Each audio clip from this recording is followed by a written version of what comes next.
நிறைய இந்த சாமி படம் எல்லாம் பார்த்துருப்போம் கரெக்டா. இந்த முனிவர்கள் என்ன பண்ணிட்டு இருப்பாங்கன்னா நிறைய சமண கல்ல போட்டு இப்படி வச்சுட்டு தவறு இருந்துட்டு இருப்பாரு. எதுக்காக?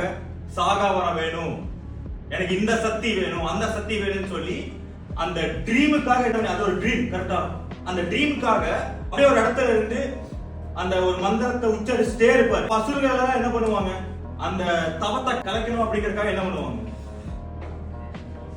நல்ல காத்தடிக்கிற மாதிரி, நெருப்பு வர மாதிரி, புயல் அடிக்கிற மாதிரி, பிள்ளைகள் வந்து டான்ஸ் ஆடுற மாதிரி பாத்திருக்கீங்களா இல்லையா? பாத்திருப்பீங்களா இல்லையா? பட் அதுல எதுலயுமே டைவர்ட் ஆகாம இருந்துட்டா கடவுளே நேர்ல வந்து என்ன பண்ணுவாங்க, கெட்ட வரத்தை கொடுத்துட்டு போயிடுவாரு. சார் இத பார்த்து நம்ம என்ன பண்ணி இருக்கிறோம், காலையில பாத்ரூம் உட்காந்து இதான் பண்ணி இருக்கோம். ஒரு 10 நிமிஷம் பண்ணி இருப்போம். ஒரு 10 நிமிஷம் பண்ணிருப்போம். அதோட மீனிங் என்ன தெரியுமா?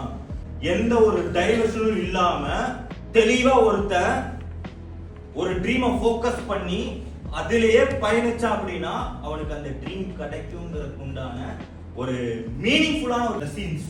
பட் அதை நம்ம வேற மாதிரி புரிஞ்சுக்கிறோம் கரெக்டா.